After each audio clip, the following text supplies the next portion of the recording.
मैं एम नफीस रशीद, आप देख रहे हैं भारत न्यूज़। मेरे साथ एक अजीमोशान शख्सियत मौजूद है और मैं इसलिए कह रहा हूँ अजीमोशान शख्सियत क्योंकि मैं जब मंडी धनौरा पहुँचा और मैंने देखा कि भाई मुस्लिमों की आवाज़ उठाने वाला कौन है, अनुच्छेद 340 से बात करने वाला कौन है, तो मुझे रईस अहमद मिले और ये हैं असदुद्दीन ओवैसी की पार्टी से पूर्व अध्यक्ष हैं यहाँ पर और काफ़ी वर्षों से मेहनत कर रहे हैं समाज के लिए। चुनाव का भी समय है और साथ ही साथ ये भी ज़रूरी है कि भाई अगर कोई पार्टी का कार्यकर्ता मेहनत कर रहा है तो उससे बात कर ली जाए। स्वागत है भारत न्यूज़ में सर आपका।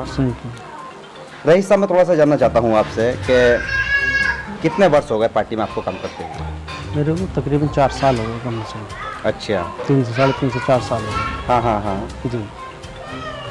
तो कभी असदुद्दीन ओवैसी साहब से मुलाकात हुई आपकी? जी, कई बार जाने के बाद एक बार मुलाकात हुई उनसे और काफ़ी बात हुई। असदुद्दीन ओवैसी साहब के एजेंडे से कैसे मुतासिर हुए आप? देखिए, असदुद्दीन ओवैसी साहब का जो एजेंडा है, एक तो दबे और कुचले लोगों की आवाज़ उठाना, ठीक, और शिक्षा बेरोजगारी के मुद्दों को उठाना, खास करके मुस्लिमों की आवाज़। जैसे कि हर पार्टी चुनाव के टाइम आती है निकल के जी, मुस्लिमों को हितैषी बनकर। जैसे सबसे पहले कांग्रेस रही, उसके बाद सपा बसपा, सभी पार्टी राजनीतिक रही जी। लेकिन इन्होंने क्या किया कि मुस्लिम समाज को एक के सामने आकर चुनाव के टाइम उनकी टोपी ली और अपने सर पे ओढ़ ली। उन्होंने ये दिखाया कि हम भी मुस्लिम हितैषी हैं, लेकिन उन्होंने एक दिन के लिए टोपी पहनी और मुस्लिम समाज दबे कुचले लोगों को लगातार 5 साल तक टोपी पहनाई। नहीं, हम थोड़ा जानना चाहते हैं, टोपी की बात आ रही है, अभी किसान आंदोलन बड़े मजबूती से चल रहा है और राकेश टिकैत ने इशारों में कह दिया चाचा जान, और इससे पहले भी ये इल्ज़ाम लगता रहा है आपकी पार्टी व आपके राष्ट्रीय अध्यक्ष पर जी कि ये पोलराइज कर देते हैं चुनाव के समय आने पर। अब 22 का चुनाव आ चुका है जी, तो जैसे ही असदुद्दीन ओवैसी कुछ इलाकों में प्रोग्राम कर चुके हैं तो ये मुसलमानों के बीच में से ही आवाज़ निकल के आ रही है कि ये सिर्फ बंटवारा करते हैं अदर्स पार्टियों के लिए और बीजेपी को फ़ायदा दे देते हैं। देखिए, जैसा कि पहले बुजुर्ग कहते हैं कि घर का वेदी लंका डाहे, तो इसमें क्या, जो ये राजनीतिक पार्टियां हैं ना दूसरी, ये क्या करती हैं कि मुस्लिम चेहरों को लेकर और उनसे ये कहती हैं कि आप ऐसा करो, आप बदनाम करोगे इनको तो ज़्यादा असर पड़ेगा, और हम डायरेक्टली कहेंगे तो इतना असर नहीं पड़ेगा जी। तो ये जो है, जो राजनीतिक पार्टियां सपा बसपा कांग्रेस इस तरह की, ये उनके मोहरे हैं, ये वो मोहरे बदनाम करते हैं। नहीं, आप मोहरों की बात कर रहे हैं, पर हम अगर ये बात कहें कि भाई असदुद्दीन ओवैसी साहब के जो भाषण होते हैं जी, या जितने भी आपके सोशल एक्टिविस्ट हैं या आपके पार्टी के कार्यकर्ता ज़्यादातर सोशल मीडिया पर ज़्यादा एक्टिव रहते हैं, वो भी तो इसी तरह के नारे देते हैं, नारे तकबीर, अल्लाह अकबर। अगर वो जय श्री राम बोल रहे हैं तो क्या आपत्ति है? देखिए, ये जो नारा तकबीर अल्लाह अकबर का नारा लगाया लोकसभा के अंदर लगाया गया था नहीं, तो धार्मिक नारे लगने जरूरी हैं क्या? देखिए, ये बात सही है कि धार्मिक नारे तो कहीं भी नहीं लगने चाहिए, लेकिन सबसे पहले शुरुआत तो दूसरी पार्टी ने की।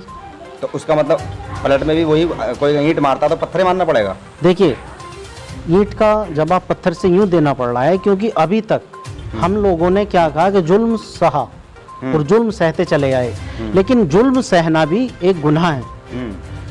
कब तक इंसान जुल्म सहेगा किसी भी पार्टी का या किसी भी आदमी का? जब तक जुल्म के सामने आगे से नहीं डटा जाएगा, जब तक जुल्म पीछे नहीं हटेगा।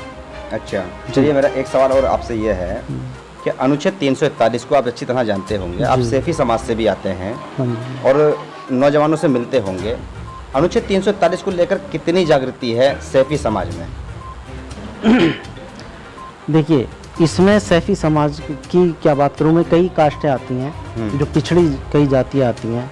इसमें जो मौजूदा सरकारें रही हैं पिछली, उनसे लेकर अब तक की जितनी सरकार आई, उन्होंने हमेशा भेदभाव किया, कांग्रेस के दौरे इख्तिदार से लेकर और अब तक। इसमें जबकि बाबा भीमराव अंबेडकर ने संविधान बनाया था तो उसमें सबको बराबरी का हक दिया गया था।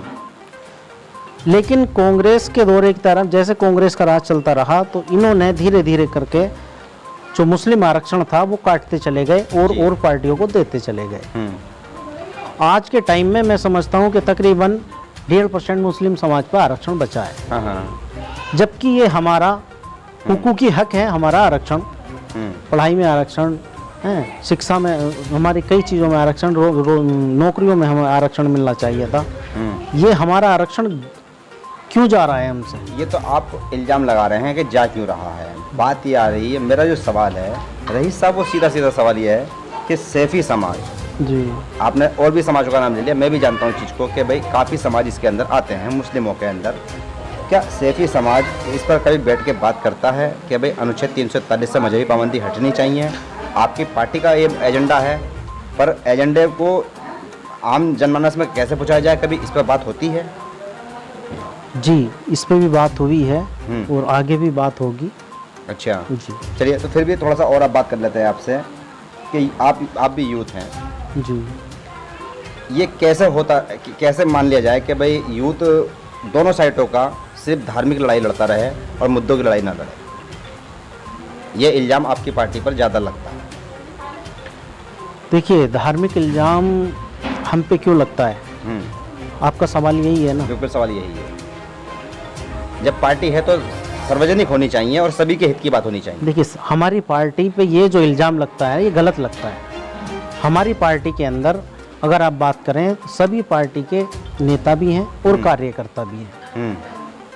ये एक हम पे एक बेबुनियाद इल्ज़ाम लगाया जाता है। और अगर हम हैदराबाद की एक छोटी सी बात ले लें, हैदराबाद से ही ये पार्टी चल के आई, तो हैदराबाद के अंदर जो है अकबरुद्दीन ओवैसी साहब जो इसके फ्लोर लीडर हैं पार्टी के, हैदराबाद के अंदर, उनके यहाँ जितनी भी संस्थाएं हैं, जितने भी हॉस्पिटल्स हैं या स्कूल कॉलेज हैं, तो उनमें असरा हॉस्पिटल है, ओवैसी हॉस्पिटल है और कई हॉस्पिटल ऐसे हैं जिनमें सभी का इलाज फ्री किया जाता है। जो 10 रुपए की फीस में करीब 3 महीने इलाज होता है। तो वहाँ ये नाम देख के इलाज नहीं होता कि ये हिंदू है या मुस्लिम है। वहाँ पे कोई भी समाज का बंदा आता है, कोई भी समाज का आदमी आता, उसका उसी 10 रुपए की पर्ची में इलाज किया जाता है। और क्या आपकी पार्टी के कार्यकर्ता, उसी दिनों वैसे सबकी पार्टी के कार्यकर्ता इस बात को बताने में सक्षम हैं?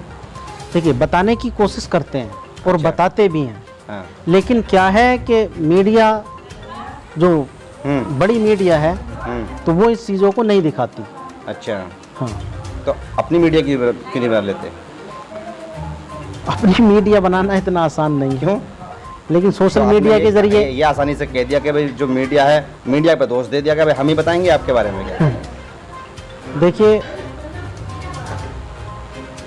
चलिए, ये बात आती है ना कि हम तो कह रहे हैं कि अगर आपको लगता है कि भाई मीडिया नहीं सुन रहा है तो अपनी मीडिया बना लो। चलिए, बात ये कहते हैं कि आप भी मीडिया से यानी कि भेदभाव की बातें कर रहे हैं। मैं थोड़ा सा ये और जानना चाहता हूँ आपसे आखिर में, 2022 के चुनावों में आपका जो एजेंडा होगा रईस साहब, आपकी पार्टी का जो एजेंडा होगा वो होगा क्या? देखिए, 2022 की जो पार्टी का मेन एजेंडा रहेगा, आगे तो जैसा आदेश होगा बैरिस्टर ऋषि साहब का, पार्टी के राष्ट्रीय अध्यक्ष का, लेकिन मैं अपनी तरफ से बता दूं कि मुद्दा शिक्षा का और बेरोजगारी और हॉस्पिटलाइज का, ये मेन मुद्दे रहे। चलिए, देखते हैं कि कितने मुद्दों पर रईस साहब बता रहे हैं कि भाई असद ओवैसी साहब की पार्टी के मुद्दे रहेंगे कि भाई शिक्षा और रोजगार की बात होगी, स्वास्थ्य की बात होगी। बहरहाल इन बातों को करने का मकसद यही था कि भाई 2022 से पहले एक तरह से प्रचार तेज होता जा रहा है आहिस्ता आहिस्ता, और ये किस और को आगे बढ़ेगा। बहरहाल मेरे साथ रईस साहब और मैं एम नफीस रशीद, आप देख रहे थे भारत न्यूज।